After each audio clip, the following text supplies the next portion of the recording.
안녕히 주무셨습니까? 마지막 날이 오네요. 주님도 오실 것입니다. 곧 어느덧 주님이 곧 오시는 것을 우리가 경험하게 될 텐데요. 저는 이번 수련을 통해서 그리스도의 몸된 교회에 대해서 형제자매님들과 교제를 나눴습니다. 몸은 그 안에 있는 생명을 표현하기 위해서 존재하는 것입니다. 존재의 이유가 그렇습니다. 그렇기 때문에 저희 그리스도의 몸된 교회는 우리 안에 거하시는 이 그리스도를 표현하는 그런 교회가 되어야 된다라는 것을 말씀드렸고요. 하나님께서는 세상에 자신을 나타내 보이시길 원하시고 더 많은 사람들이 하나님을 알게 되기를 원하시는 하나님의 마음을 또 말씀을 드렸습니다. 그것이 개인적인 빛과 소금이 되어서 사회에서 활동하는 것이 아니라, 물론 그것을 부인하는 건 아닙니다. 그것의 중요성을 부인하는 건 아니지만 그것이 하나님의 방법이 아니라 몸된 교회가 공동체 안에서 어떻게 그리스도로 살아내느냐를 통해서 오히려 하나님을 드러내고 또 세상의 영혼들이 하나님을 알게 되고 하나님께로 돌아오는 일들이 일어나게 된다는 것입니다. 초대교회는 그것을 교회의 삶으로 증명을 했고 그러한 열매를 맺은 교회입니다. 그 초대교회의 이 그리스도를 살아가는 생명의 특징을 세 가지로 말씀을 드렸습니다. 초대교회에 있었던 두드러진 모습이었죠. 그들은 정말 서로 사랑했습니다. 저는 이 사랑에 대해서 얘기하면서 모든 사람들은 사실은 사랑을 원하고 또 사랑하기를 원합니다. 문제는 우리 안에 사랑이 없다라는 것이죠. 근데 그리스도 하나님께서는 본질이 사랑이시기 때문에 사랑의 하나님이 우리 안에 오셨고 우리 안에 계신 이 그리스도의 생명으로 말미암아 사랑하게 되는 것이 얼마나 놀라운 것인지를 우리가 좀 생각해 보기를 원하는 마음으로 말씀을 드렸습니다. 사랑하기, 그리스도 생명으로 사랑하기에 가장 좋은 환경이 공동체입니다. 저 교회 생활 여러분 10년 20년 해도요, 공동체적인 구조가 아니면요 사랑하는 거 어렵지 않습니다. 주일날 만나서 반갑게 사랑합니다 자매님, 보고 싶었습니다, 잘 지내셨죠? 이건 이거 엊그저께 말씀드렸지만 정서적인 병이 있지 않고서는 뭐 다 할 수 있는 것입니다. 뭐 이거조차도 어려운 분이 계셔요. 그렇지만 일반적으로 이건 다 할 수 있어요. 그리고 처음에 배우자를 만날 때 데이트하는 과정에서 다 그냥 사랑하는 것처럼 할 수 있습니다. 그래서 자매님들이 다 속으셨잖아요. 형제들이 다 사랑하는 줄 알고 그거 다 속일 수 있어요. 그런 모습은 얼마든지 흉내낼 수 있다라는 겁니다. 자매님들 앞으로 속지 마시고요. 그 안에 계신 그리스도를 보셔야 됩니다. 겉모습 보지 마시고. 그런데 막상 살아보니까 이제 실체가 나타나지 않습니까? 결혼 생활. 그때 그게 진짜죠. 교회 생활도요. 공동체 안에 속으로 안에 들어가 본 게 그게 진짜예요. 그게 내 진짜 실체예요. 그전에는 사실 이렇게 단어를 쓰면 좀 그렇지만 가짜입니다. 진짜 내가 아니에요. 그죠? 집에서 모습이 진짜 나고 공동체 안에서 모습이 진짜 납니다. 공동체로 들어가게 되면 이제 정말 그리스도가 아니면 사랑할 수 없는 그런 사람들이 이제 느껴지고 보여지고 부딪히게 되죠. 그것이 얼마나 축복된 환경인지 모르십니까? 저는 저희 교회 소그룹을 시작하면서 이것을 꿈꿨어요. 소그룹을 시작하면서 엄청난 갈등과 부딪힘이 생기기를 바랬어요. 그래야 진짜 주님으로 살 거니까. 형제자매들 보면 저를부터 다 보면요 다 위선인 거예요. 다 그럴듯하게 웃으면서 하는데 이거 아니거든요. 집에서 그거 아니거든요. 교회에서는 너무나 경건한 듯해요. 그리고 나는 사랑이 많은 사람인 것처럼, 다 용납하는 것처럼. 근데 이게 드러나야 되거든요. 그렇죠? 주님은 이것을 드러내고 하는데 우리는 정말 요리피하고 조리피. 그래서 이게 싫은 사람들이 공동체를 너무 싫어해요. 그리고 공동체를 싫어한다고 말하는 걸 듣기 또 싫으니까 나는 원래 관계를 잘 맺고 있는데 왜 그 관계를 굳이 찢어놓고 또 새로운 공동체를 만들어 놓냐는 거예요. 그 관계 잘 맺는 공동체는 어떤 공동체죠? 내가 원래 좋아하는 사람들, 맘 맞는 사람들. 이거는 그냥 세상 사람들도 하는 거예요. 그런데 정말 내가 용납하기 어렵고 나와 다르고 받을 수 없는 사람들을 이제 실체를 보게 됩니다. 한 1년 정도, 짧으면 6개월, 1년 정도 괜찮았죠? 1년 정도 지나고 나면 다 보이거든요. 아니 내가 교회를 여태껏 다니는데 이자매님이 이런지까지는 몰랐어. 근데 그게 진짜 복된 순간이에요. 이제 그리스도로 살아갈 수 있는 환경이 된 거예요. 이제부터 사랑할 수 있는 환경이 된 거라고요. 이제부터 도망갈 환경이 된 게 아니고요. 이제부터 괴로운 환경이 된 것이 아니고요. 이제부터 정말 주님으로 살아갈 환경이 된 거예요. 결혼해 보신 분들은 다 이해하시잖아요. 결혼 생활 해보면 이제 주님이 필요할 환경이 된 거잖아요. 우리 청년들이 들으면 참 이거 결혼해야 되나 말아나 이런 생각 들 텐데, 제가 다시 말하지만 복된 순간이라니까요. 그게 저는 제 아내가 친구였어요. 그렇기 때문에 제 아내에 대해서 너무나 잘 알기 때문에 결혼할 때 더 이상 뭐 이해할 게 없다, 나는 이제 그냥 살면 된다 이렇게 생각했는데요. 결혼해 보니까 하나도 모르겠더라고요. 세상에 이렇게 모를 수가 있어. 가장 나의 아킬레스건을 건드는 사람이 이 사람이었다는 걸 결혼 전에는 어떻게 친구였는데, 고등학교 때부터 친구였는데 이렇게 몰랐을까? 알만 하잖아요. 근데 결혼해보고 알았어요. 나의 가장 잘못된 뿌리를 건드는 사람이 이 사람이라는 거. 그걸 이해하기 전까지는, 그게 제 뿌리라고 이해하기 전까지는 끝까지 제 아내를 고치려고 했어요. 저 사람이 받게 된다고 생각했어요. 그런데 주님은 그 사람 안 바꾸더라고요. 제가 있는 모습 그대로 나의 공동체를 사랑할 수 있게 되는 것이 그리스도로 살아내는 것입니다. 이것을 주님은 원하세요. 적당히 거리를 두고 하면서 살아내는 거 말고요. 정말 가족처럼 하나가 되는 것. 그리고 그리스도의 생명은 정말 순종하는 생명인데요. 이것도 마찬가지 아닙니까? 교회 안에서 적당한 관계에서는요, 뭐 장로님들 순종하고 문제 없어요. 근데 소그룹에 딱 들어가서 공동체 안에 들어가면요, 나보다 못한 것 같거든, 인도자가. 솔직히 닦아놓고 말하면 그렇지 않습니까? 인도자분들 죄송합니다. 뭐 우리 별로 나은 게 있어서 뽑힌 게 아니거든요. 그냥 주님이 세운 것뿐이에요. 주님이 어떤 사람을 세운 줄 아세요? 소그룹 멤버들을 가장 잘 배우도록 하는 리더를 뽑아놓은 거예요.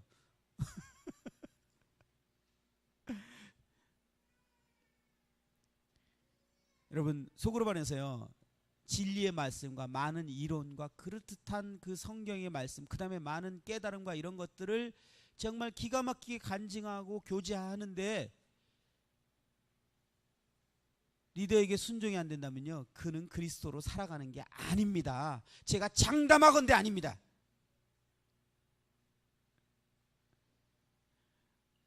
그리스도의 생명은 순종의 생명이기 때문에 그래요. 그가 순종할 만해서 순종하는 게 아니라 주님께서 세운 권이기 때문에 순종하는 거예요. 결국 주님을 순종하는 것이죠. 그죠? 우리는 주님을 순종하기 때문에 부모를 순종하는 거예요. 주님을 순종하기 때문에 장로를 순종하는 거예요. 주님을 순종하기 때문에 주님이 순종하라는 그 세운 권위를 순종하는 겁니다. 그런데 그것이 그리스도의 생명으로 되어지려면 이 공동체가 필요한 것입니다. 정말 중요한 거거든요. 그리스도로 살아내야 됩니다. 우리가 어렵다는 거 이해해요. 육신은 완강하게 저항할 거예요. 근데 우리는 육신대로 살면요, 우리는 망하는 거예요. 우리에게는 승리할 수 있는 그리스도의 생명이 있다는 거예요. 이거를 이겨내는 이 승리를 경험해 보고 싶지 않습니까? 그 희열을. 정말 놀라운 경험이거든요. 그런데 그때부터 희한하게 주님이 열매를 맺게 하기 시작해요. 그 소그룹이 부흥이 와요. 그 소그룹의 변화가 와요. 나의 생활의 변화가 와요. 그때부터 교회가 살아나기 시작해요. 참, 이 놀라운 경험이거든요. 이것이 기린노 교회 가운데 정말 있기를 바라는 마음이, 저는 이제 제가요, 기린노 교회가 이제 우리 교회 같아 하도 와갖고 제가 이렇게 많이 온 교회는 기린노 교회밖에 없어요. 그리고 저희 장로님들도요, 제가 어디 가는 걸 그렇게 안 보내주는데 기린노 교회라면 또 보내줘요. 희한해요. 제 수련을 2번 한 교회는 처음이에요. 이상하게 저를 교회에서 안 보내줘요. 교회 있는 거를 그렇게 그냥, 저 한번 나오려면 정말 힘든데 이상하게 기린노 교회. 그래서 기린노 교회는 이제 떠오르면 우리 청년들도 그래. 기린노 교회는 우리 교회 같아. 그래서 제가 사랑하는 마음으로 말씀드리는데요, 정말 그렇게 사는 것을 소원해 보시기 바랍니다. 그리고 초대교회에 정말 놀라운 특징이 있다면 부르심에 대한 분명한 믿음이 있었다라는 거예요. 그게 산 소망이었어요. 초대교회 성도들은요, 이게 그들의 삶의 정말 동력이었어요. 세상이 감당치 못한 사람들이었어요. 대책 없는 사람들이에요. 이 사람들. 그 모든 이유가 정말 하나님이 우리를 부르신 그 약속, 장래 우리가 어떻게 될 것이라는 약속, 우리를 구원하고 부르신 이 몸 가운데 두신 그 이유, 이제 이 몸이 완성될 그날, 그리스도와 함께 결혼할 그날, 아버지와 함께 영원히 거할 그날, 그것이 얼마나 놀랍고 영광스러운지 우리가 다 이해하지 못하지만 바울이요, 거기를 그 결과를 봤는데요, 가히 말로 할 수가 없어서 표현을 못하겠대요. 저희 교회에서는 저는 이런 말을 하려다가 도저히 안 돼갖고 제가 그냥 저 안 되겠으니까 그냥 이런 노래가 있는 가사로 특송할 테니까 노래로 들으세요. 그리고 특송했어요. 말을 표현할 수가 없는 거예요. 정말 바울도 표현을 못했을 만큼 이 놀라운 그 소망이 우리에게 있는 것이거든요. 이 소망이 우리를 이끌어가고 있는 삶이 우리의 삶입니다. 이러한 교회가 참 세상의 빛으로 드러나고, 세상이 교회를, 그런 교회를 볼 때 이 교회는 도대체 뭔가, 이게 뭐가 있지 여기에? 이들은 왜 이러지? 그냥 세상 사람들은요, 교회 딱 오면 딱 느껴버려요. 그거를요. 뭐지 이게? 그리고 그것에 대해 궁금해합니다. 그리고 이 공동체 가운데 들어가기를 원합니다. 이 공동체에 들어가는 길이 결국은 믿음이라는 것을 이해하게 됩니다. 그리고 무엇을 믿어야 될지 듣고 싶어집니다. 듣습니다. 그것을 받아들입니다. 그리고 공동체 안에 들어가서 구원 간증하면서 기뻐합니다. 이 일들이 날마다 일어나는 것이 교회예요. 이러한 일들이 일어나도록 하나님께서 교회를 다 완성을 해놓으셨어요. 완벽하게 해놓으셨어요. 교회는 하나님의 대안이고 답입니다. 그런 이 교회가 마지막 때가 되면 이런 대안의 모습을 나타내는 교회가 있는가 하면, 그렇지 못한 증상들을, 말세 그렇지 못한 증상들을 나타내고 있는 교회들이 있을 것이라고 성경은 말하고 있습니다. 우리 데살로니가 후서 2장 말씀 한번 볼까요?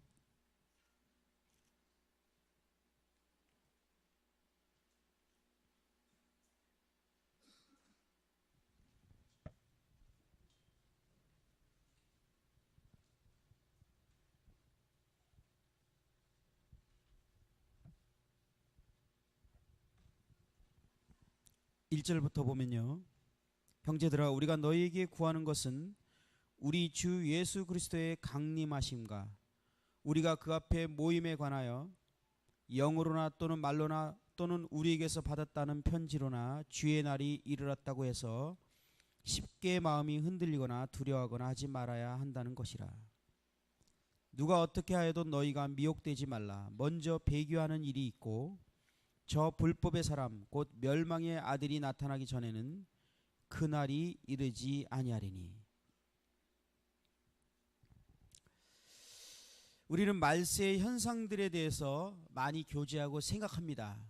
그럴 때 주로 나누는 교제들이 세계 정세, 전쟁, 기근, 자연재해 이런 것들이 이제 성경의 마지막 때에 있을 일이라고 기록되어 있기 때문에 이런 교제들을 많이 하게 됩니다.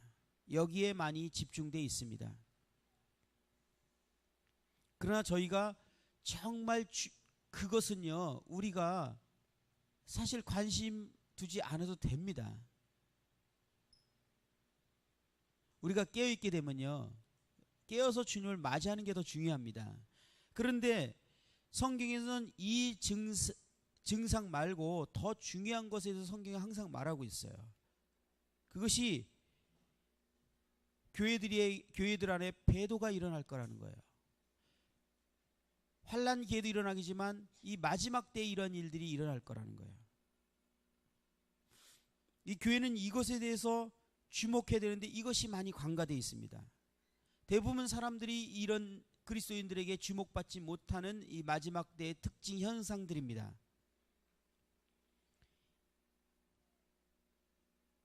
먼저 배교하는 일들이 있습니다. 모든 교회가 그러진 않지만 그런 일들이 일어나게 될 것입니다. 이 배교라는 말은요 아포스타시아라는 헬라어로 이 기록이 되었는데 이 단어는 어떤 행동을 말하는 것이 아니라 어떤 상태를 의미하고 있습니다. 그래서 이 단어를 쓸 때 하나님과 멀어지다. 하나님과 멀어질 수 있습니까? 여러분들 하나님과 위치적으로 멀어질 수 있습니까? 없죠. 하나님과 멀어질 때는 마음의 상태를 말하는 거예요. 하나님은 어디나 계시기 때문에요. 우리는 하나님과 떨어질 수는 없습니다. 하나님과 멀어지다 할 때 이 단어를 썼어요. 변절하다 이럴 때 이 단어를 썼어요. 이 배교라는 단어는 물론 교회를 떠나서 다른 신앙을 갖는 것도 배교를 하지만 다른 종교로 전환하지 않더라도 자신이 갖고 있던 이 믿음의 신념을 버리고 그 신념을 굴복하는 것을 표현하고 있습니다.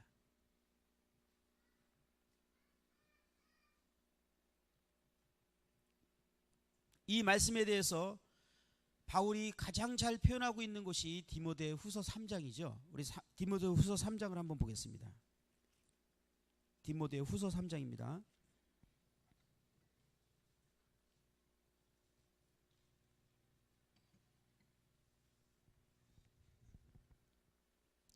(3장 1절에) 보면 너는 이것을 알라.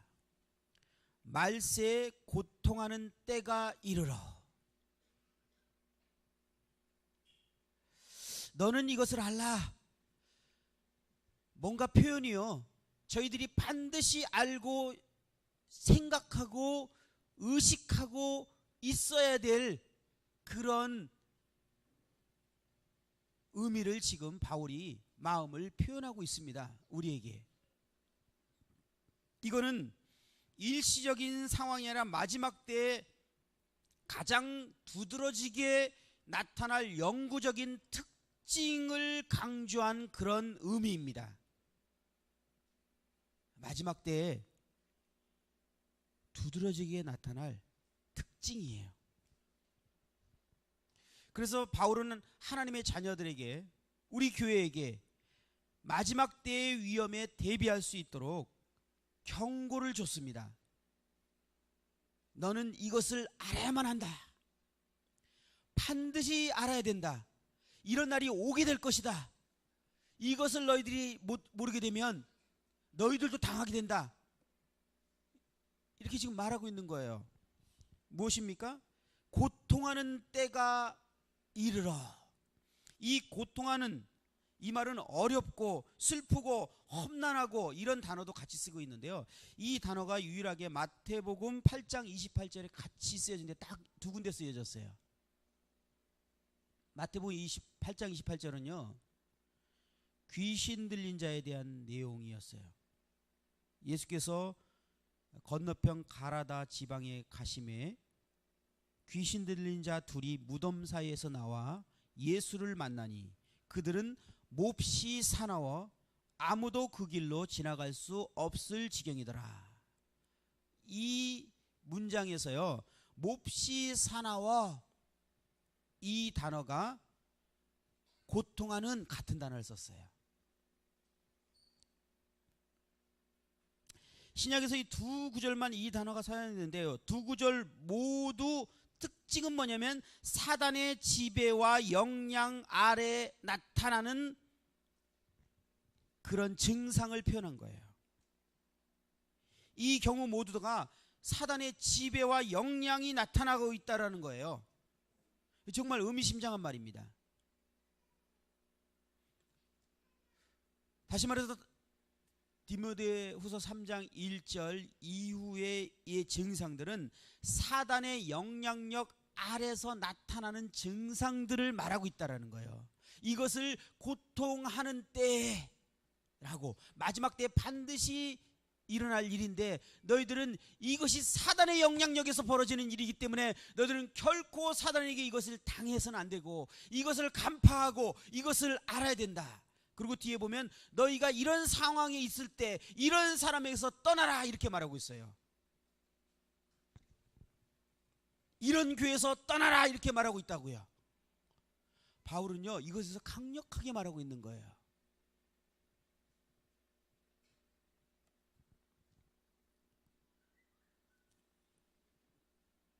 윌리엄 맥도날드 형제님의 주석을 보니까 이 3장 제목을 배도라고 이렇게 딱 제목을 정해놨어요. 여러분 다 갖고 계신 책에 확인해 보시면 그렇게 써 있을 거예요.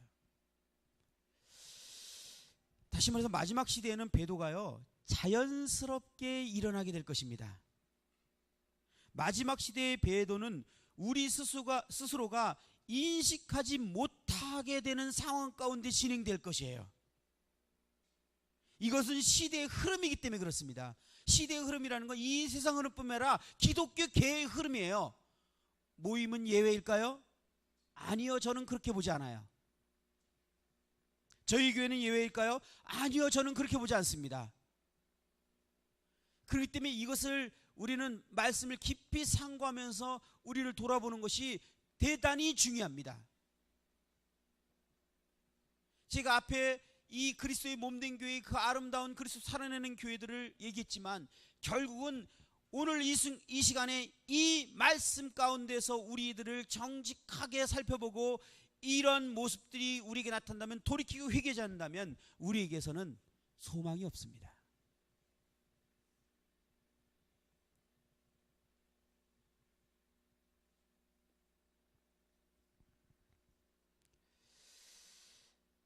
정말 두렵고 무서운 것은요, 이들의 실상은 배교를 했는데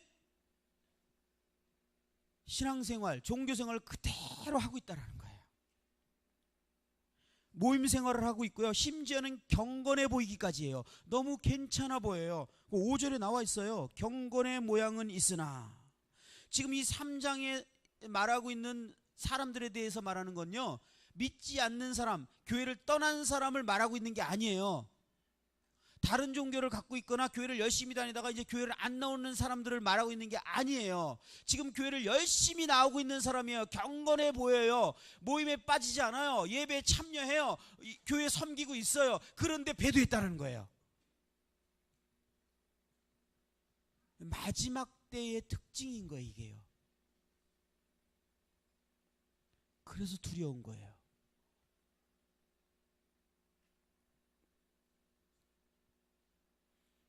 경건의 모양은 있으나 경건의 능력은 부인하니 이 같은 자들에게서 내가 돌아서라. 바울이 얼마나 단호합니까? 이것은 정말 무서운 얘기예요. 두려워요. 떨리는 마음으로 이 말씀을 우리는 봐야 돼요.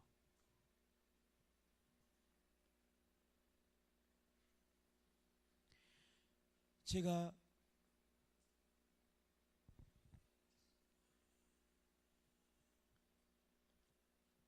주님께 기도하면서 이 말씀들이 생각났습니다. 그리고 이 말씀을 준비하면서 가장 기도가 많이 됐어요.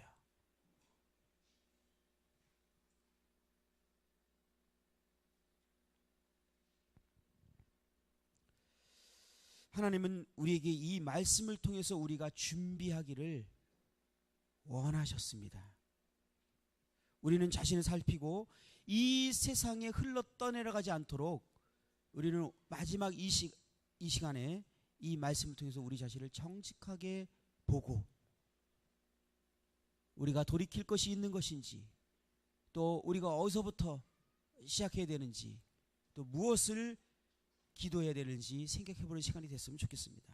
누가복음 21장 34절에 너희는 스스로 조심하라. 그렇지 않으면 방탕함과 술취함과 생활의 염려로 마음이 둔하여지고 뜻밖의 그날이 덕과 같이 너희에게 임하리라. 저희는 스스로 조심해야 됩니다. 그렇지 않으면요, 방탕함, 술취함, 동일하게 나오는 게 뭐냐면 생활의 염려.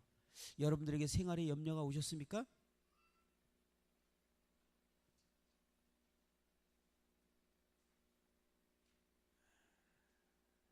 죄송하지만 이미 우리는 신념을 잃은 겁니다. 배도한 거예요. 우리는 소망을 잃어버린 거야. 믿음을 잃어버렸다고요. 처음 믿음.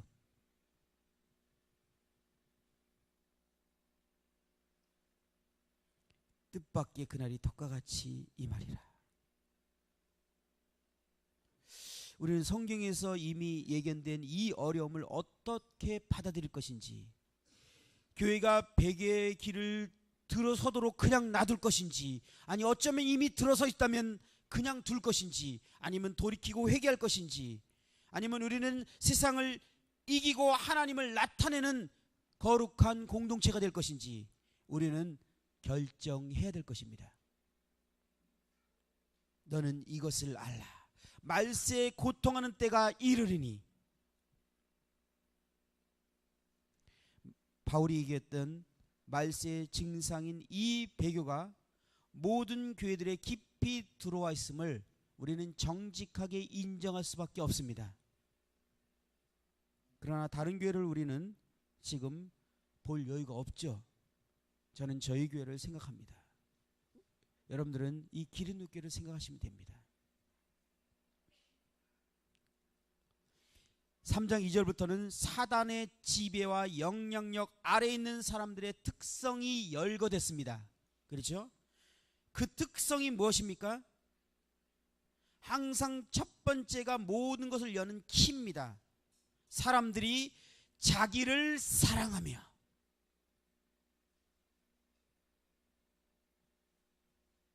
그리고 돈을 사랑하며, 이것이 모든 말씀을 여는 키입니다. 근데 문제는요, 자기를 사랑하는 사람들이 제일 자기를 사랑하는지 모른다라는 게 문제예요. 자기한테 너무 몰입되어 있기 때문에요, 자기가 자기를 사랑하는지 몰라요. 근데 자기가 자기 사랑하는 줄을 아는 사람들의 특징이 뭡니까? 다른 사람들을 사랑하기로 결정해서 다른 사람을 사랑하려다 보니까, 이타적으로 살려다 보니까 내가 나를 얼마나 사랑하는지 그때 알아요. 그죠? 그러니까 자기를, 남을 사랑해보지 않은 사람은요, 자기를 사랑하는지도 몰라. 이게 문제야. 우리가 율법을 지켜보지 않고서는 자기가 얼마나 죄인인지를 모르는 거하고 똑같아.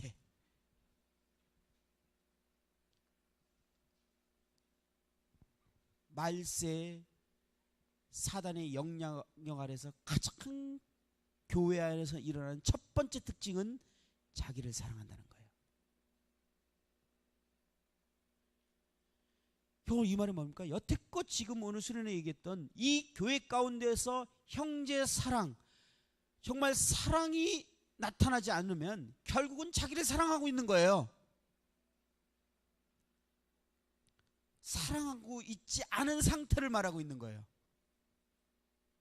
이해를 돕기 위해서 제가 그렇게 말씀드리는 겁니다. 나를 사랑하는 게 어떤 것이지? 사랑하고 안 하고 계시면요, 저절로 자기를 사랑하고 있는 거예요. 형제자매들, 제가 가끔 얘기지만 교만하려고 노력할 필요 있으세요? 그냥 가만히 있으시면 교만하세요. 그건 노력할 필요 없어요. 겸손하지 않고 있는 상태는 그냥 교만한 상태예요. 중간 상태가 있는 줄 아세요? 결코 없습니다.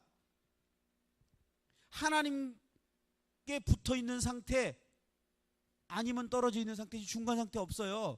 한 다리만 걸쳐 있고 이런 상태는 없어요. 하나님을 떠나는 데 있어서 여러분 노력이 필요합니까? 가만히 있으면 떠나는 거죠. 그건 노력할 필요가 없어요. 그냥 저절로 떠나는 거예요. 교만할 필요가 있습니까? 교만할 필요 없어요. 가만히 있으면 그냥 교만해지는 거예요. 지금 내가 겸손한 상태에 있지 않으면 떠난 거라니까요. 이미 교만한 거라니까요. 하나님께 붙들려 있어서 내가 성전을 사랑하고 순종하지 않고 있으면 난 하나님 떠난 상태라니까요. 이 말을 그대로 적용해 보면요, 내가 사랑하고 있지 않으면요, 자기를 사랑하고 있는 상태예요. 이거 노력하실 필요 없으세요. 이해를 돕기 위해서 제가 이렇게 설명을 드립니다. 말세에 두드러진 특징이 자기를 사랑하는 것입니다. 자기를 사랑하게 되면 욕심이 우리의 영혼을 삼키죠. 그때부터 자연히 자신을 위해서 피로가 생기고, 그때부터 돈이 필요합니다. 돈을 사랑하게 돼요. 자연스러움이에요. 그 다음에 열거된 모든 증상들은요, 이 이기적인 자기 사랑에 몰입된 사람들의 그냥 증상들이에요.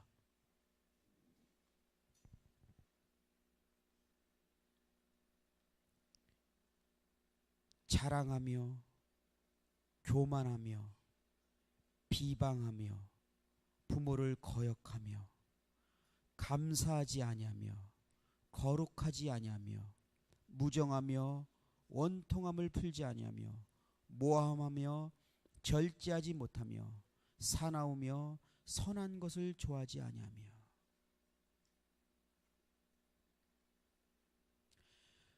오늘날 왜 우리에게 이 정서적인 어려움이 더 많은 시대가 된 줄 아닙니까? 이 시대의 가치관 자체가요, 자기에게 몰입되도록 만들어놨어요. 우리 어머니 아버지가요, 부모님들이 아이를 교육하는 방식이 완전히 세상 가치관으로 자녀 교육을 해요. 철저히 자기 개발, 자기에 몰입하고, 그래서 성경에 버젓이 있음에도 불구하고 아이에게 기를 죽이면, 매를 대면 창의력이 없어지고 애가 똑똑하지 못하고, 그러니까 그러지 말자는 거예요. 이게 세상의 교육의 이론이죠. 이렇게 자란 세상의 수많은 젊은이들이 하나같이 지금 정서적으로 고통을 받고 어려워요. 자기에게 몰입되어 있기 때문에요. 엄청난 내면의 질병들을 다 갖게 됐어요. 다른 사람을 사랑하는 사람들은요, 이렇게 살지 않아요. 그래서 하나님이 그런 정서적인 병을 가진 사람의 대안이 뭐라고요? 사랑하라고, 고쳐질 거라고. 근데 자기에게 몰입됐기 때문에 생기는 문제들이거든요. 그렇기 때문에 비난과 원망과 원통함과 남을 모함함과 이런 모든 것들이 다 생긴 거예요. 지금 이것은 자기 사랑하기 때문에 생기는 이 사단의 영향력 아래서 생기는 증상들이에요. 이 증상들이 배교한 증상이라고 말하고 있어요, 바울은. 이런 증상들이 우리 개인과 교회 가운데 있을 때 이것은 배교한 것이라는 거예요. 왜? 왜 그럽니까?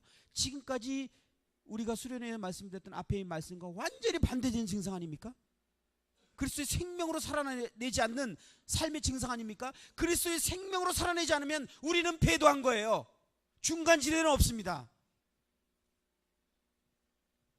그런데요, 이게 마지막 때에 이게 문제는 뭐냐면요, 초대교회 때는 이러는 삶을 살면요 금방 탁 드러나 버렸어요. 그런 교회나 그런 개인이 탁 드러나 버렸어요. 그런데 마지막 때는요 다 그러니까 괜찮다는 거예요. 모르는 거예요. 인식이 안 되는 거예요. 잘 살고 있는 것 같은 거예요. 왜? 다 그러고 있으니까. 마지막 시대의 특징이에요. 그러니까요 이렇게 안 사는 교회가 특이한 교회야. 성도 믿음을 지키고 있는 교회가 특이한 교회야. 오히려. 그리고 믿음으로 사는 사람한테 오히려 꼭 그렇게까지 살아야 되냐? 부모님들이 자식들한테 그렇게 말은 못해도 마음에 꼭 그렇게까지 살아야 되나? 그리고 말을 하십니다. 그렇게까지 안 해도 된다. 그게 이상해 보이는 거예요.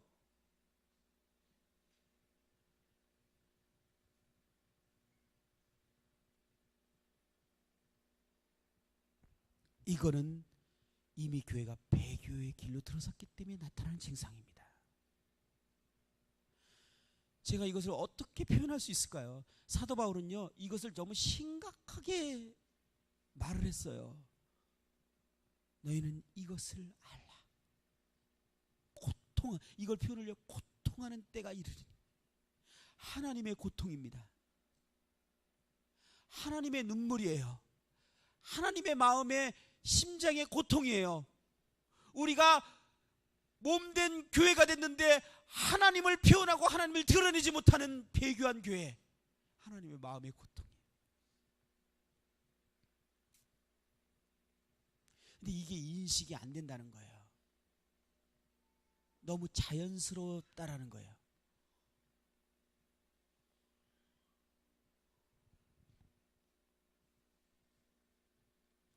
제가요 한 학생이 대학에 들어갔어요. 공부를 잘했어요. 서울대가 아쉽게 안 돼서 교대에 들어갔어요. 그 열심히 나왔어요. 근데 얘는 참 그 학교에서도 항상 반장하고 뭐든지 해왔어요. 엄마의 영향력이었습니다. 엄마가 항상 가르쳤어요. 네가 정말 세상에 빛이 되려면 세상에서도 좋은 위치에 있어서 그래야 많은 사람에게 영향력을 미치지 않나. 요셉 봐라. 맨날 그렇게 배웠어요. 근데 얘가 교회에서 말씀 들어보면 아닌 것 같아요. 엄마 말이. 애들 분별력이 있거든요. 들어주는 척하지만 다 분별력이 있거든요. 그래서 얘는 그것이 아니라는 생각을 항상 했어요. 그리고 말씀 들을 때마다 이게 맞아. 그렇게 생각을 한 것 같아요. 그리고 저한테 그 얘기도 해요. 어려운 얘기지만 저에게는 솔직한 말들을 했으니까. 근데 대학 방학 때 아르바이트를 하더니 그때부터 이 아이가 변질되기 시작했어요. 그리고 이제 아이 모습이 달라지기 시작했어요. 눈빛이 달라지기 시작했어요. 그들이 어느 날 교회에서 사라졌어요. 얼마 있다 저에게 찾아왔어요. 형제님 좀 그냥 형제님 뵙고 싶어요. 그래서 반갑다. 그리고 이제 찻집에 앉아서 이렇게 있는데 애가 울어요. 왜 그러니? 그랬더니 제가 진짜 원하는 거는요, 그 교회에 어떤 언니 몇 명 이름에서 지금 청년부 그 언니처럼 살고 싶은 거예요. 그런데 못하겠어요. 왜? 엄마에게 받은 교육이요 이미 내 것이 돼 있더라고요. 이기지를 못하겠어요. 이 유혹을 보고 배운 게요 이기지를 못하겠대요. 걔가 제 앞에서 울더라고요. 선생님 어떻게 해요? 제가 도울 수가 없어요.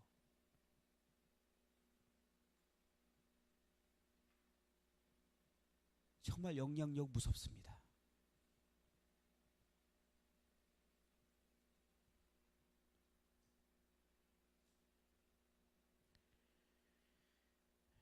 결국 그 아이는 모임이 없습니다. 물론 모든 아이들이 그렇게 모임을 떠나진 않습니다. 그러나 우리로 인하여서 우리 아이들이 또 구원받은 새로운 새신자들이 배교의 삶을 이어가게 된다면 이 하나님 앞에 이 잘못을 우리가 어떻게 감당할 수 있을까요?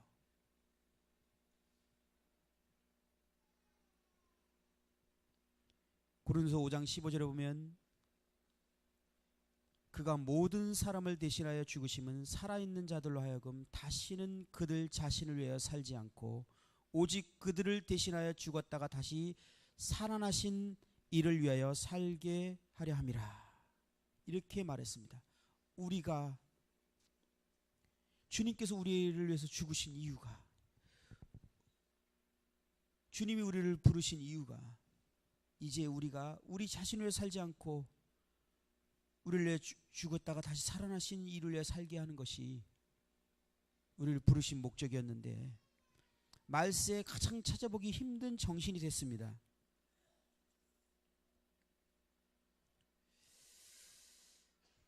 그리고 이 마지막 때 이 증상의 마지막 말이 제 마음을 찌르게 하는데요. 쾌락을 사랑하기를 하나님을 사랑하는 것보다 더하며.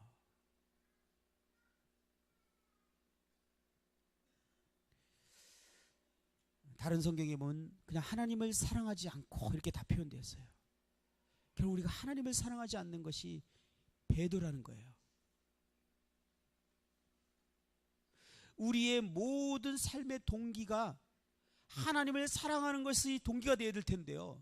교회에서 섬기고 하는 이 동기가 하나님의 사랑으로 시작돼야 되는데요. 그래야 지치지 않고 원망도 않고요, 어려움이 없을 텐데요. 많은 다른 동기들이 있는 거예요. 자기의 정체성을 찾기 위해서 교회를 하고 있고, 그러니까 인정을 못 받으면 너무 어려워지고, 자신의 영광을 위해서 섬기고, 그래서 인정을 못 받게 되면 상처를 받고, 그리고 대가가 지어지지 않으면 뒤로 물러나고.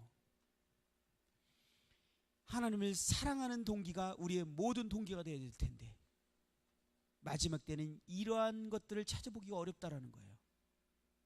하나님을 사랑하는 사람들, 하나님을 사랑하는 것보다 즐거운 게 더 중요합니다.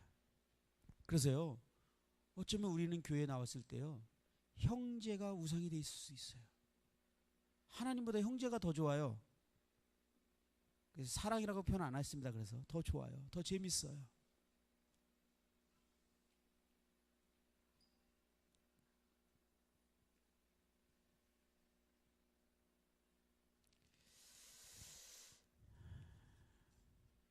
오절에 보면 경건의 모양은 있으나 경건의 능력은 부인하는 자니 이 같은 자에게서 내게 돌아서라. 경건의 모양. 이 동일한 말의 의미가요, 디도서 1장 16절에도 언급됐어요. 저희가 하나님을 시인하나 행위로는 부인하니, 이게 같은 의미입니다. 마태복음 24장 25절에 화 있을진저 외식하는 서기관들과 바리새인들이여 잔과 대접의 겉은 깨끗하되 그 안에는 탐욕과 방탕으로 가득하게 되었도다. 이 도전을 혹시 하나님께서 우리에게 하지 않을까요? 경건의 모양은 있으나 경건의 능력은 부인하는. 두려워요. 훈련을 하고 말씀을 들으면 그렇게 살게 될까봐 두려운 거예요. 우리의 부르심, 알겠어요. 근데 겁나요. 그렇게 살면 어떻게 살야 될지 계산이 나오거든. 사랑하는데 말과 혀로만 하지 말래. 그럼 어떻게 계산이 나오거든. 산소망을 가지고 하늘의 기업을 가지고 살아가래. 알아들었어. 근데 계산이 나와요. 겁이 나요. 이게 경건의 모양은 있으나 경건은 부인하는 거예요. 배도한 것이라고 해요.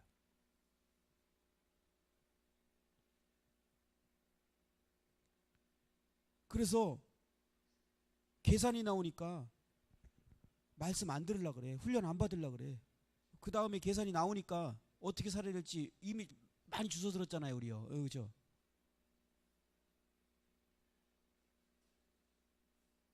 이런 상태는 배도한 상태입니다.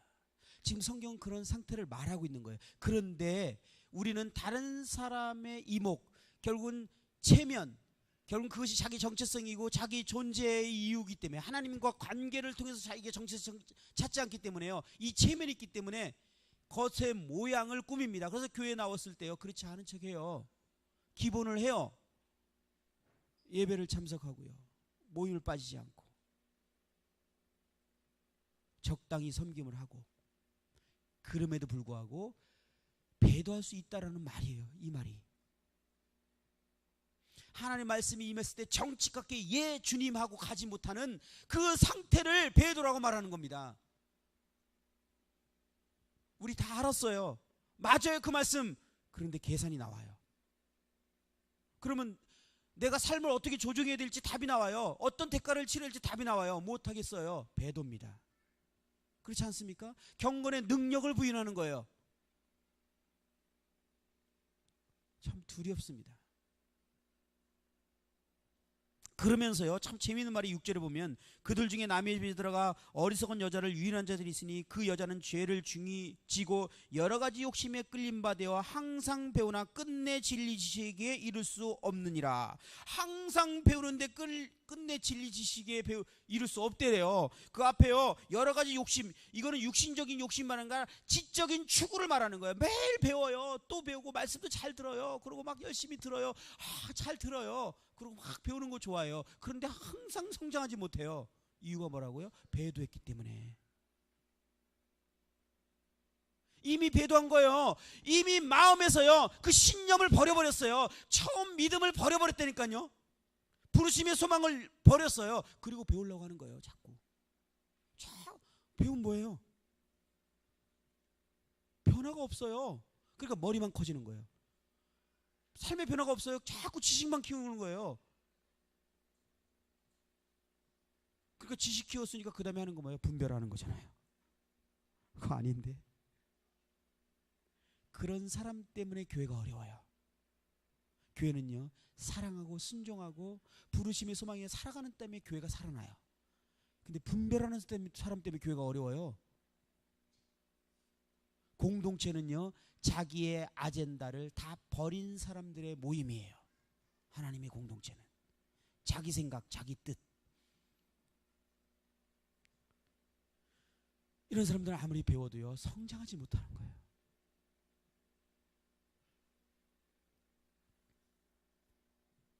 우리가 하나님 중심으로 바뀌지 않는다면,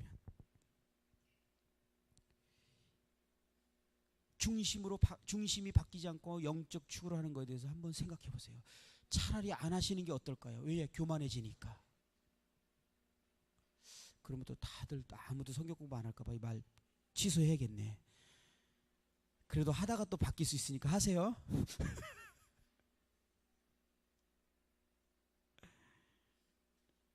3장 12절, 무릇 그리스도 예수 안에서 경건하게 살고자 하는 자는 박해를 받으리라. 예전에는 핍박을 받으리라 이렇게 써놨는데, 우리에게 진짜 핍박이 있습니까? 직장에서, 친구들에게서, 가족들에게서 정말 경건하게 살면요, 이렇게 된대요. 말씀은 진리잖아요. 교회가 핍박이 있습니까?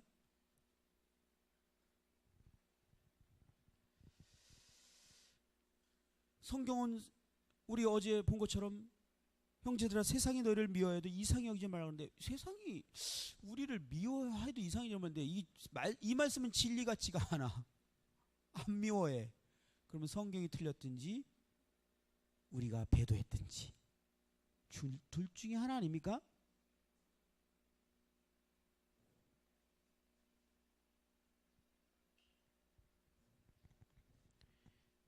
그래서 야고보서에서는 세상과 벗된 것이 하나님과 원수됨을 알지 못하느냐. 그런즉 누구든지 세상과 벗이 되고자 하는 자는 스스로 하나님과 원수되는 것이다. 우리 빌립보서 3장 말씀 한번 볼까요? 빌립보서 3장.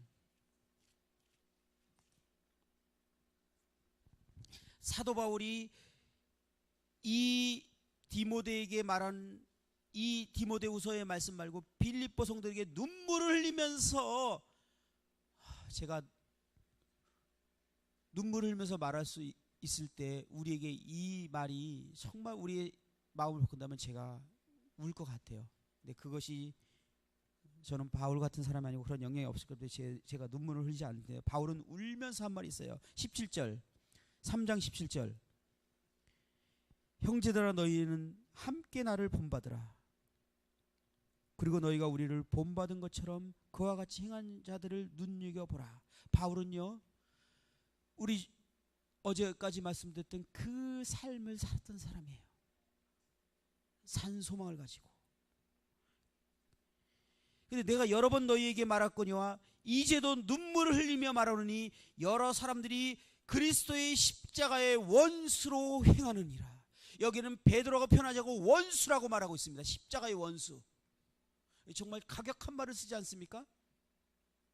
지금 누구한테 말하고 있는 거예요? 형제들에게. 안 믿는 사람은 원래 원수예요.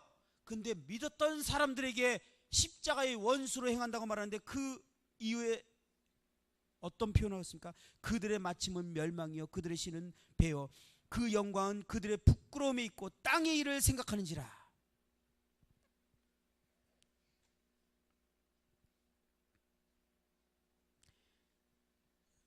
땅의 일, 이 세상 일, 이것은요 믿지 않는 사람들이, 십자가의 원수인 사람들이 그렇게 하는 삶이에요. 그런데 우리가 그렇게 행한다면 우리가 십자가의 원수로 행하는 것이라는 거예요. 바울이 말하고 싶은 말이지 않습니까? 세상 사람들에 대해서 바울은 판단하고 싶지 않아요. 우리에게 지금 하고 싶은 말이에요. 우리가 십자가의 원수로 행할 수 있다. 그러면서 20절에 그러나 우리의 시민권은 하늘에 있는지라 거기로부터 구원하는 자 곧 예수 그리스도를 기다리노니 그는 만물을 자기에게 복종하게 할 수 있는 자기의 역사로 우리의 낮은 몸을 자기의 영광의 몸의 형체와 같이 변하게 하시리라. 바울이 또 말하는 건 뭐냐면 우리에게 이러한 산 소망이 있지 않느냐. 이 주님이 다시 올 때 우리가 영화롭게 될 그 산 소망이 있지 않느냐. 그러니까 우리는 십자가의 원수로 살아가서는 안 된다. 이 땅의 것을 구하면서 돼지처럼 살아서는 안 된다. 돼지는 온통 땅에 있는 거예요. 먹을 것이에요. 자기 몸만을 위해요. 배만을 위해요. 근데 우리는 이런 존재 안에 영원한 존재가 아니냐. 이 십자가의 원수로 살아서는 안 되지 않겠느냐. 바울은 눈물을 흘리면서 말하노니, 여러분 이것은 바울의 눈물이 아니라 하나님의 눈물입니다. 바울의 눈물이 아니에요.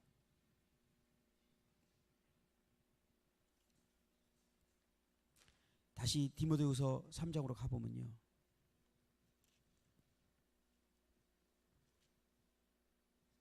이제 4장에 보면 2절에 이렇게 기록돼요. 너희는 말씀을 전파하라. 때를 얻든지 못 얻든지 항상 힘쓰라. 범사에 오래 참음과 가르침과 경책하며 경계하며 권하라.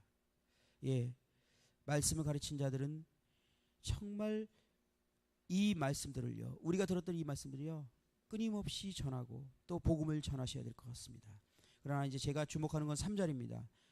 때가 이르리니 사람이 바른 교훈을 받지 아니하며 귀가 가려워서 자기 사욕을 따를 스승을 많이 두고 또 그 길을 진리에서 돌이켜 허탄한 이야기를 따르리라. 마지막 때는요 이런 메시지 싫어해요. 이런 말씀 싫어해요.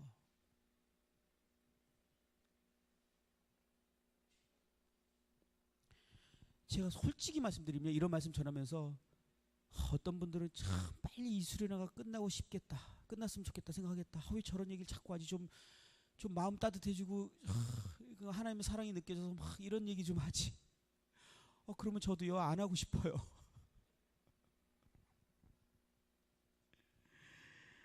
그리고요 이제 이것이 형님들에게 위안이 될지 모르지만 다른 교회 가서 제가 이렇게 잘 안 해요. 기린노 와서 이래요. 왜 제가 기린노 우리 교회 같아서 그런 거예요. 용서해 주시기 바랍니다. 그런데 이런 말을 들어야 돼요. 우리가요 정말 들어야 돼요.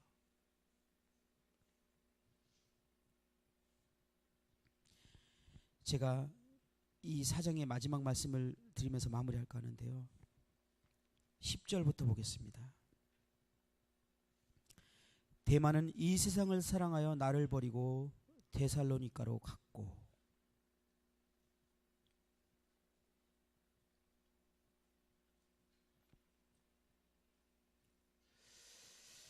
바울이 1차 투옥 기간에 2차례나 대마는 바울의 동역자 중에 하나로 언급됩니다.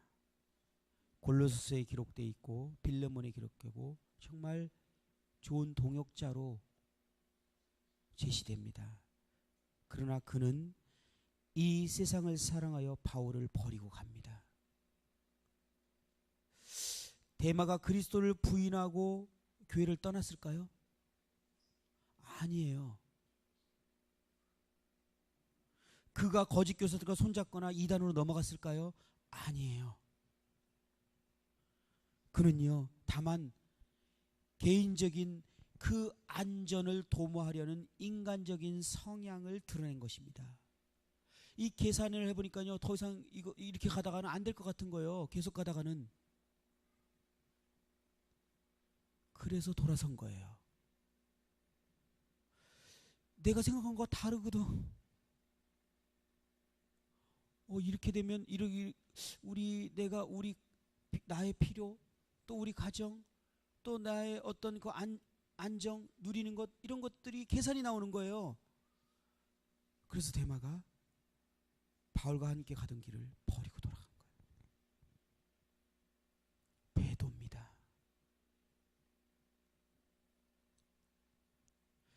잘 가던 사람들이 우리 주변에 없지 않습니까? 지금 얼마나 뜨겁게 주님을 고백하던 형제자매들이 지금 없습니까? 그리고 저와 여러분들이 처음 주님 만나고 주님 들 때 어떤 고백을 하셨어요? 어떤 마음 드셨어요? 지금은 어떻습니까? 여전히 누가처럼, 여기는 누가만 나와 함께 있는, 누가처럼 여전히 그때나 지금이나 동일하십니까? 아니면 대마처럼 이미 마음에서부터 배도를 하셨습니까? 떠나셨습니까? 그런데 위로가 되는 말씀이 있어요. 내가 올 때 마가를 데리고 오라. 그가 나의 일에 유익하니라. 얼마나 위로가 되는지. 마가가 어떤 사람이죠? 마가 요한. 사도행전 13장에 보면 마가 요한은 1차 전도 여행 중에 바울을 떠나서 예루살렘으로 대마처럼 그렇게 떠나버린 사람이에요. 도망가 버렸어요.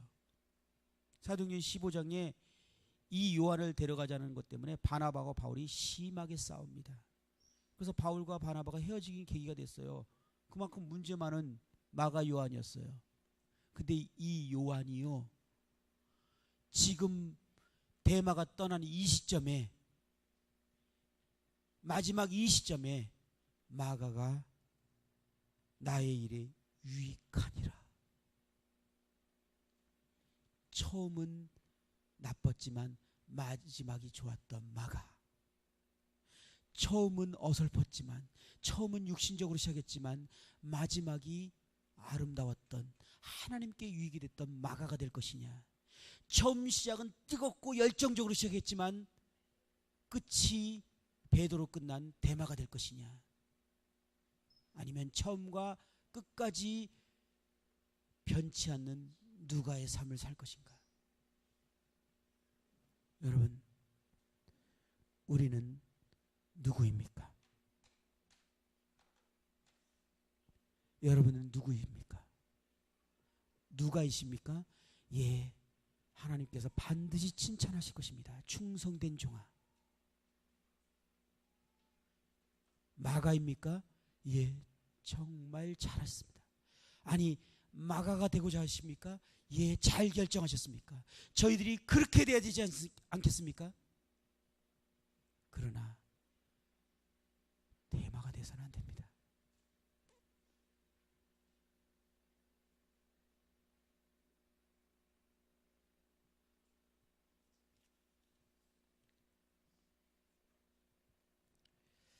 교회는 세상에 있어야 됩니다. 그러나 세상에 속해서는 안 됩니다. 교회는 결코 세상과 관련해서 분리된 집단이 되도록 돼야 됩니다. 저는요 이런 얘기 할 때마다 그 88년도에 영국에서 그 사역하신 형님, 저는 그때 영적으로 어린 각구원받은 청년이었기 때문에 그분이 어떤 위치에 있고 어떤 분인지 이름도 기억나지 않아요. 그분이 한국에 와서 했던 말을 잊을 수가 없어요. 벌써 몇 년, 지금 얼마나 25년 30년인데도 저는 그 말을 잊을 수가 없어요. 88년도에 제가 구원받은 지 얼마 안 되는 막 마음이 뜨거웠을 때 저는 그 말을 잘 이해를 못했어요. 근데 머리에 담아뒀어요. 그분이 한국의 전국 모임을 딱 순방하면서 마지막 저희 교회를 방문한 다음에 공항으로 가셨는데요, 저희 교회에서 마지막 메시지 때문에 한국에서 다 보고 난 다음에 소감을 얘기했어요. 가슴이 뜨겁다. 이 한국교회의 형제 사랑을 본다. 소망이 있다. 영혼들이 구원받는 게 너무 놀랍다. 그런데 우리 영국교회처럼 되지 마라. 우리 영국교회는 더 이상 영혼들이 구원받지 않습니다. 노인들만 남고 있습니다. 이유는 분명합니다. 물질이 교회에 들어왔습니다. 세상이 교회에 들어왔어요. 그러면 교회는 끝납니다.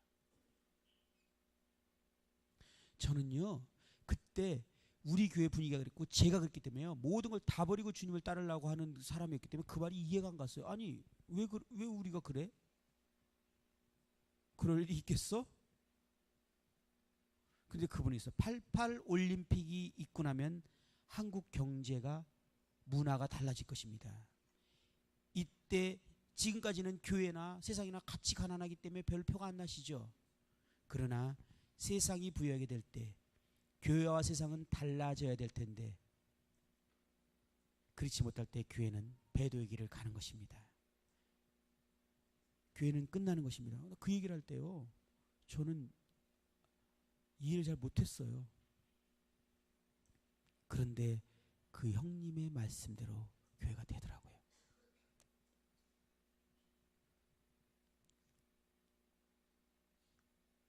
저희 교회가 그렇게 되더라고요. 저는요 저희 교회가 그렇게 될지 상상도 못했어요.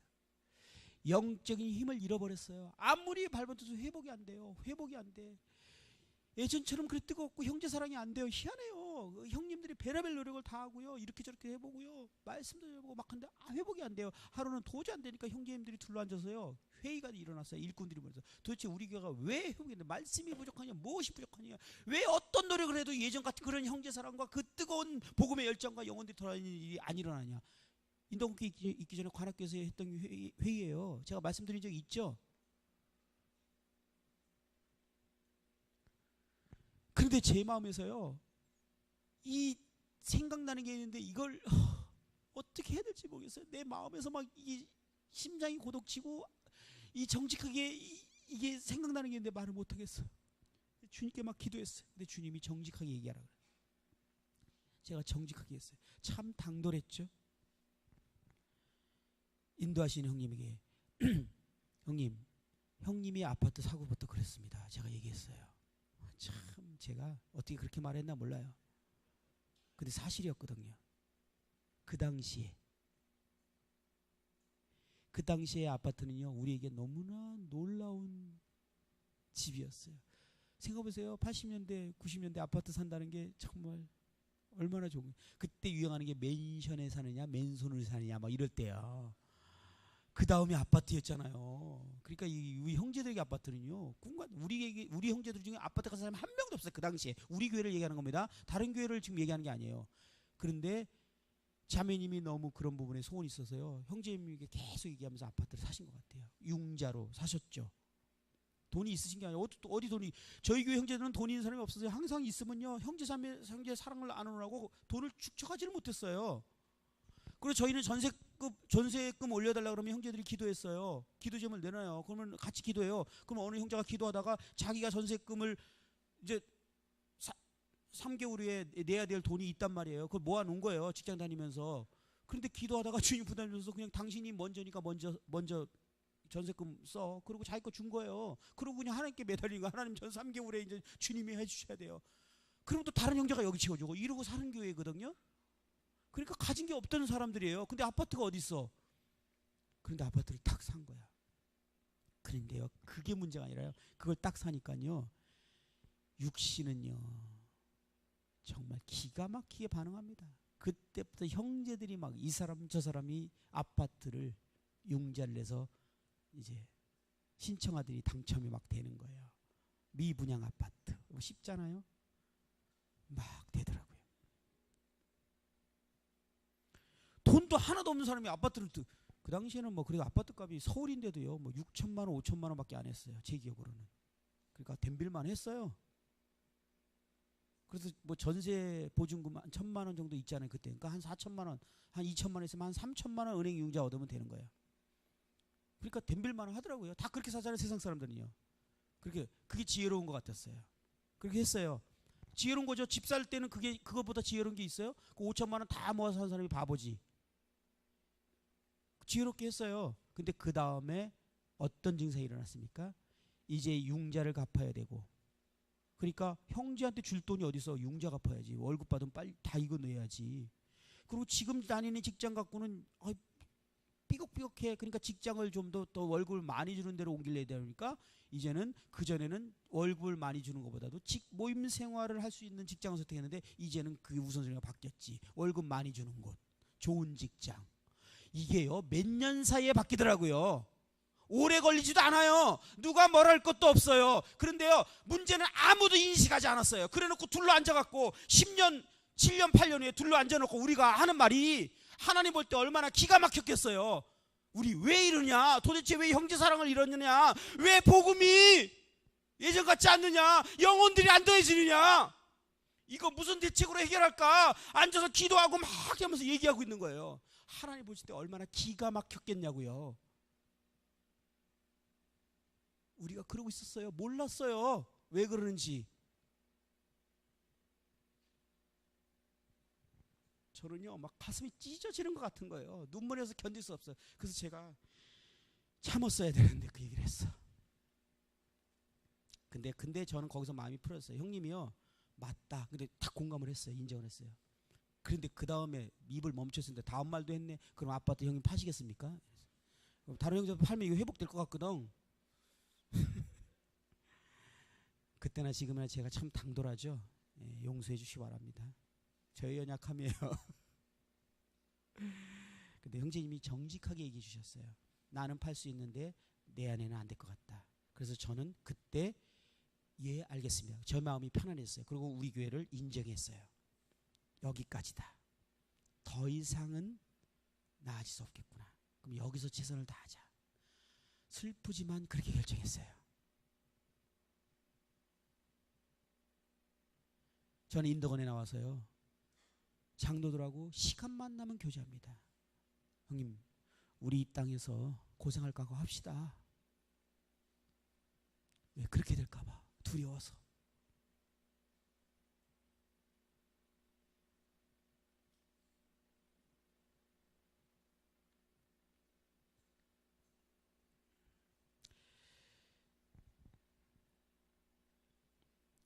우리 부르심의 소망이 이것을 가능케 합니다. 이 믿음이 이것을 가능케 합니다. 세상을 이기는 믿음을 줍니다. 이 소망은 우리의 부르심으로 말미암았습니다. 이 소망 때문에 우리는 형제를 사랑하게 됐습니다. 말과 혀로만 아니라 행함과 진실함으로. 이 소망 때문에 세상에서 안주하지 않는, 배도의 길을 가지 않는 길을 선택할 수 있게 됩니다. 야곱이 집을 짓고 안주하고자 했을 때 부끄러움을 당했습니다. 그의 가족들, 그와 함께하는 모든 이에게 영향력을 미쳤어요. 마지막 때의 교회의 가장 큰 위협이 무엇입니까? 교회가 힘을 잃는 이유가 무엇입니까? 더 이상 말씀드리지 않아도 잘 아실 거라고 생각합니다. 저는 정말 마지막으로 우리 기린노교회 사랑하는 형제자매들에게 말씀드리고 싶습니다. 우리가 만약에 이런 길로 왔습니까? 괜찮습니다. 마가가 있습니다. 돌이키면 돼요. 지금 대마처럼 갈등하고 있습니까? 곧 주님이 오십니다. 오실 이가 오시리니 지체치 아니하리라고 하셨습니다. 조금만 참으십시오. 조금만 견디십시오. 지금 이 믿음을 잃지 않고 발버둥 치십니까? 잘하고 계신 것입니다. 그러나 내가 이미 이 믿음을 잃어버리고 이 소망을 잃어버린 삶을 살고 계십니까? 괜찮습니다. 이제 마가처럼 돌이키시면 됩니다. 하나님 앞에 돌이키시면 됩니다. 그리고 이 교회가 그리스도를 드러내고 표현하는 전주를 뒤집어 엎는 전주에 있는 그리스도가 되는 교회가 되기 소원하지 않습니까? 이거는 나 하나로 되는 게 아니라 우리입니다. 정말 제 말에는 힘이 없었고 제 입에는 능통한 표현이 없었지만 저의 마음은, 이 주님의 마음은 여러분에게 전달됐기를 원합니다. 그리고 정말 이것이 여러분들에게 일어났으면 좋겠습니다. 함께 기도하는 시간 잠깐 갖겠습니다. 여러분 지금 주님 앞에 기도하십시오. 갈등하는 분이 계셨습니까? 주님이 말씀하십니다. 그는 미쁘시고 미쁘시니 그 소망을 굳게 잡으라고. 주님이 곧 오신다고.